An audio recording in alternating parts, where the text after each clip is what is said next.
thought that this was a really interesting opportunity for us to, again, level set and just talk a little bit about the dynamics between a Dutch framework around sustainability, especially from the city of Eindhoven, and a Detroit framework for land use and sustainability with Detroit Future City, which is really one of the most iconic organizations within the city, working with various partners. So a couple of thoughts. You know, when you look at sustainability goals around, for example, affordable housing, green infrastructure, social equity, what's your maybe first approach to those topics?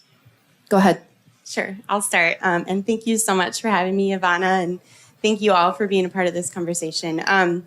I think the first step towards setting shared goals around housing affordability, energy sustainability, land use is really around developing shared goals, right? Getting together, doing research and talking to stakeholders to really level set and understand what the current situation is. What are the challenges you're trying to address? What is the data behind it? Having dialogue with people who are impacted and also people who are in power who can make change to really identify the solutions and develop a shared vision, I think, for how to get there. And then it's up to, policymakers, residents, nonprofit organizations, funders to really see themselves in, see their role in creating that change and think about what are the levers that you are able to push together to really create a collective impact. And then get to work and come together and reassess and really be real about what your progress has been and where you're falling short and try to identify, key ways to increase the work towards that shared vision of equity. Absolutely. For those that are not familiar with Detroit Future Cities, you want to give us just a short sentence or two on background for Detroit Future Cities? Sure. We are a nonprofit organization. We were birthed after the formation of the Detroit Strategic Framework, which was an immense planning and community engagement process started back in 2010 through 2012. And it was really a 50-year vision around land use, economy, neighborhood improvement, transportation, thinking about how we can really improve the quality of life for all Detroiters. So we're a small nonprofit. We have about 17 people, and we have work focused on community and economic development, land use and sustainability, and economic equity. Wonderful. Hi, Frank. Hi. Maybe you can also, before you answer the question, give us a little bit of a background on what the city of Eindhoven in the Netherlands is, what your role is there and what you're working on. And what the city looks like. Well, it's a lot smaller than Detroit. A lot smaller. It's just 250,000 inhabitants. Mm-hmm. We have a metropolitan region of about 800,000. But we are a city with a quick growth. And we're also like Detroit, a company town by history, which had to go through drastic changes, recessions, layoffs, etc. And we had a very big cutback in the early 90s. And that's where the city development really changed drastically, because that's the moment when we started to work together as a triple helix. Companies, knowledge institutions, we have a technical university, for instance, and government, in order to prevent these big fallbacks afterwards. That's triple helix concept? Yes. And we've been pretty successful in that. And over the last 10 years, our growth rate has been above the average of Holland ever since. So our role as a city is a little different than an NGO like Sarah's is, because we are a policymaker ourselves as well. But we also have a responsibility for our citizens, and we make deals with developers, we invest in infrastructure, etc. So we facilitate growth, but we don't do it on our own. So the first step we try to do is to combine a kind of top-down approach with a bottom-up approach. Top-down, doing like you do your homework, get your data straight, know what to expect in the next 10, 20 years on growth of population, change of population, working places, and what does that do to your mobility system, energy transition, climate change, etc. But also looking bottom up, because you have an existing city there with its own challenges as well on equity, on affordable housing, etc. And try to combine these different skills and levels of approaches. And for instance, if you invest in a new area, you redevelop an existing area, you can also find solutions for existing challenges in that area, either on affordable housing, equity, etc. So that's why we try to do that, and we do that by heart in a triple helix cooperation, involving all stakeholders, and also looking, for instance, with companies, where do they expand their working location, because that has an impact on housing, has an impact on mobility, has an impact on equity as well. So we're all in it together.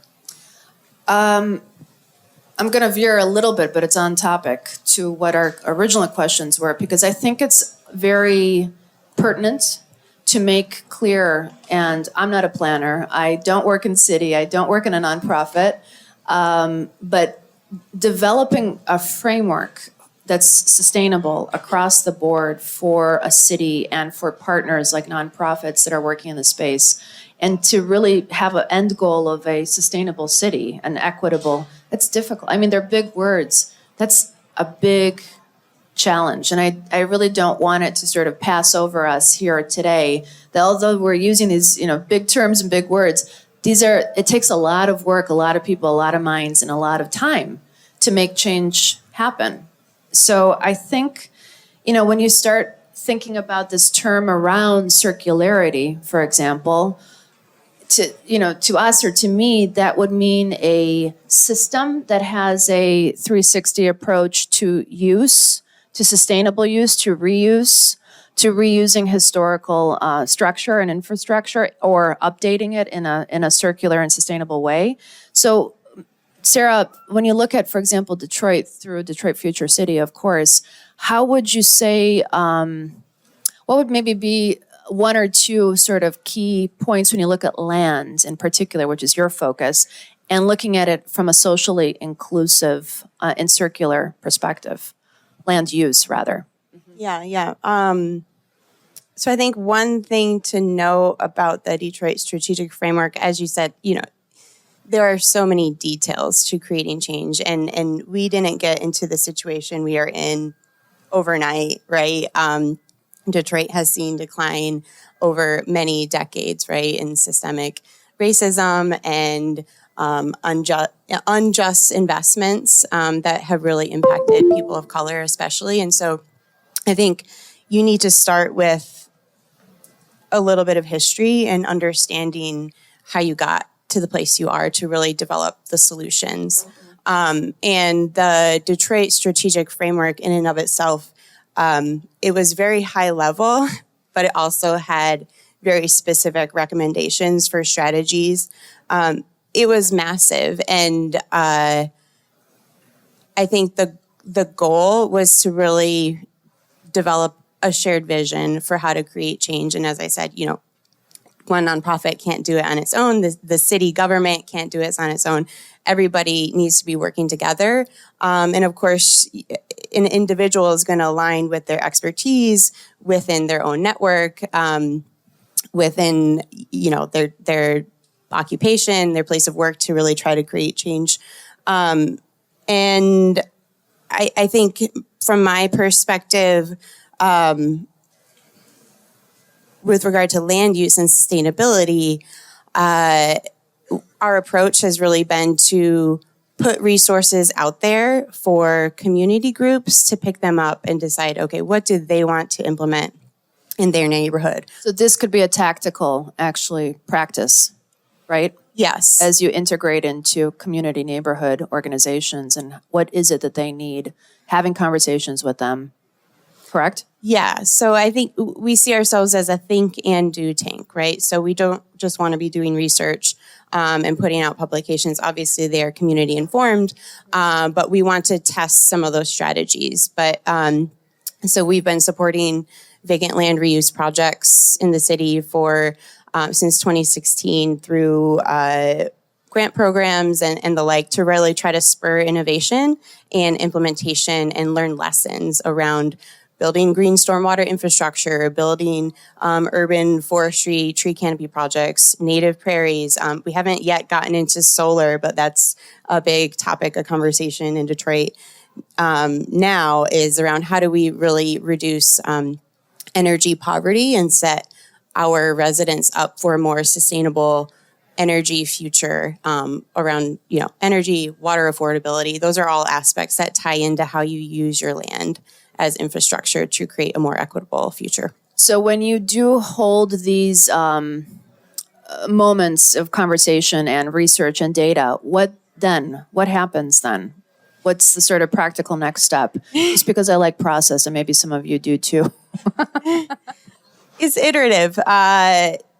So back in 2016, Detroit Future City interviewed a variety of stakeholders that were implementers of land use, of food systems, right, of green stormwater infrastructure, advocates for large-scale composting in the city, improving our urban forestry, brought those stakeholders together to develop a shared vision for achieving an integrated open space network in Detroit. We really see it as sort of like a collective impact model. You develop a shared vision, you go out, you do the work, you come together, you have regular dialogue through our open space working group, for example, to share lessons and learn from each other and just continue to grow. And sometimes you need to set new goals. One of the goals with regard to land use and sustainability that DFC is starting to put out there is the amount of parkland that we have in the city. So Detroit has 6% of our land area dedicated to parks.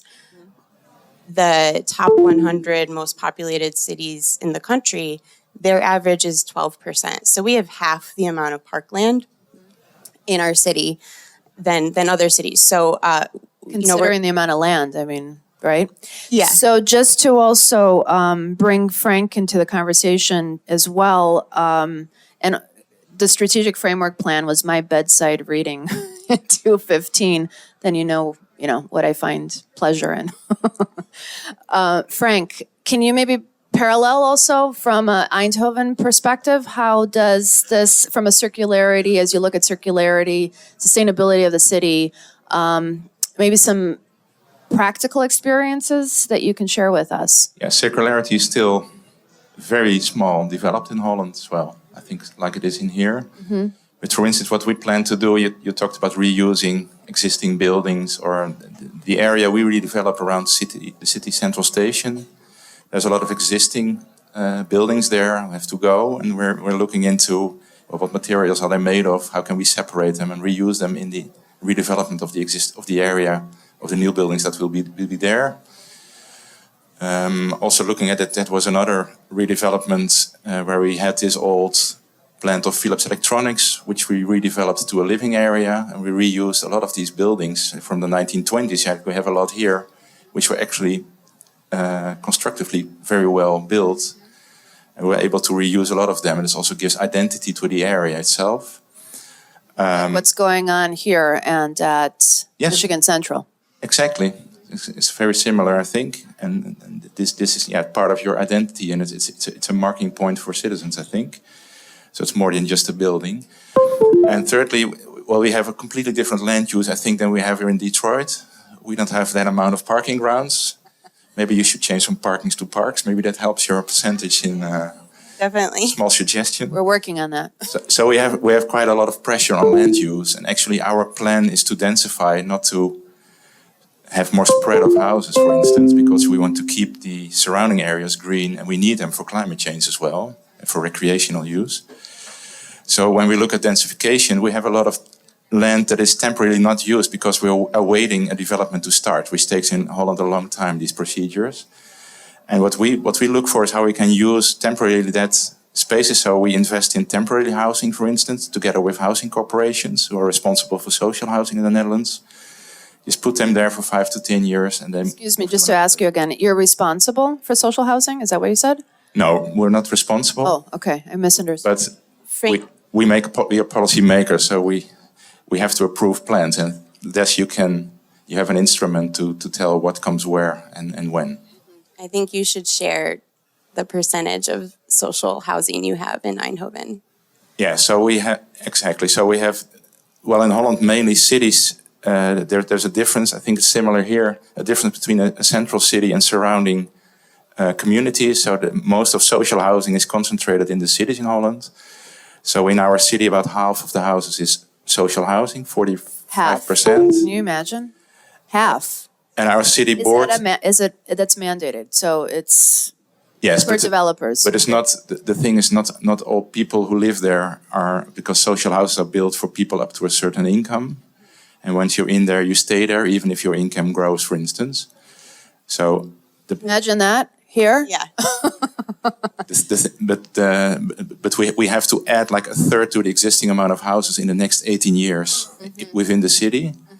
And of that, the current city board says that 30% of that houses should be social housing also, which was added. But there's a high demand for that as well. We're having problems integrating that within developments, individual developments, let alone citywide. So Sarah, you've got your work cut out for you too. Yeah.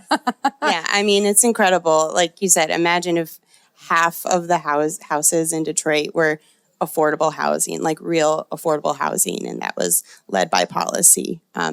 You have to set high goals, right, and figure out how to get there. Yeah. Yeah. So just to sort of also bring us back to today and who we have in the room, we have educators, we have designers, we have architects, we have developers, investors, city, state planners, both on the Dutch side and on the US side. So imagine if we were to be able to integrate these processes just out of this room alone. We literally have gold in this room today. So I encourage each of you to meet and mingle and talk about this.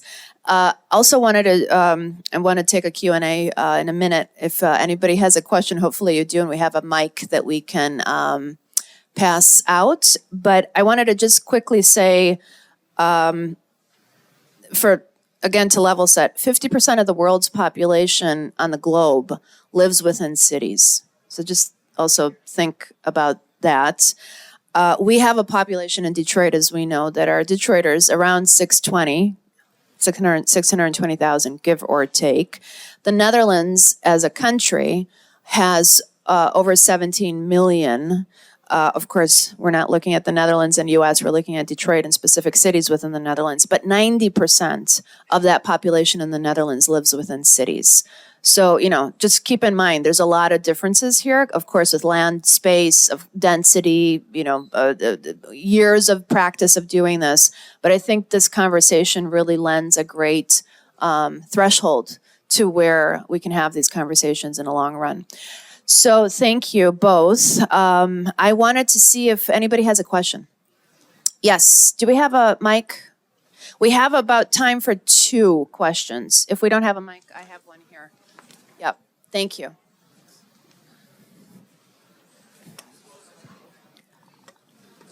It should work.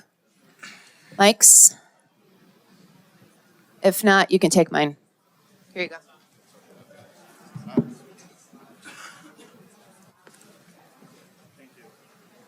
This one? Yeah. Oh, it works. There we go. Relative to the Can you housing. introduce yourself also? Oh, Sean Kelly with Manic Smith. We're infrastructure designers.